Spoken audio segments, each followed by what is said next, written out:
Bonjour les amis, bienvenue sur cette nouvelle vidéo, une vidéo qui va répondre à une question qui revient souvent au niveau des neurosciences. Alors sachez que je fais tous les 2 ans un séminaire qui s'appelle le Neuroséminaire, où je vous apprends donc à être plus heureux, le neurobonheur, donc la neuroréussite si vous voulez atteindre des performances, et puis surtout le neurochangement si vous voulez changer de vie.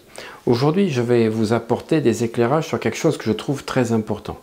On parle souvent d'émotions. Ce qu'on ne sait pas, ou pour ceux qui ne sont pas dans la pharmacie, la médecine ou donc la recherche, en fait, il faut savoir que les émotions n'existent pas. Ce sont des connexions de certaines zones du cerveau qui créent des sensations ou des émotions. Alors, on connaît les neurotransmetteurs, je l'explique dans mes formations, j'ai une formation spécifique sur ça, mais là, ce que je vais vous donner aujourd'hui, c'est des clés qui expliquent les connexions du cerveau correspondant à 5 ou 6 émotions de base, et vous allez tout comprendre sur la résilience, sur l'intuition sociale, etc. et tout. Regardez bien donc ce qui suit sur l'écran. Ce sont plus de 30 ans de recherche sur le cerveau qui ont permis au laboratoire de Richard Davidson, donc de l'université de Wisconsin aux États-Unis, de déterminer les 6 composantes de nos profils émotionnels avec les circuits neuronaux qui les sous-tendent. Alors nous avons la conscience de soi, ou la capacité à ressentir les sensations internes qui est liée à une forte activité de l'insula. Le fait d'être sensible au contexte, à l'environnement, c'est une capacité à adapter ses réactions aux circonstances, et là c'est l'hippocampe.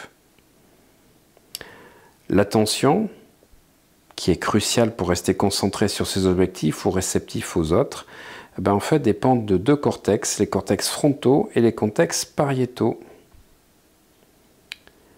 La perspective positive, ou la propension à voir la vie en rose, à avoir une psychologie positive, c'est le cortex préfrontal gauche et le noyau accumbens.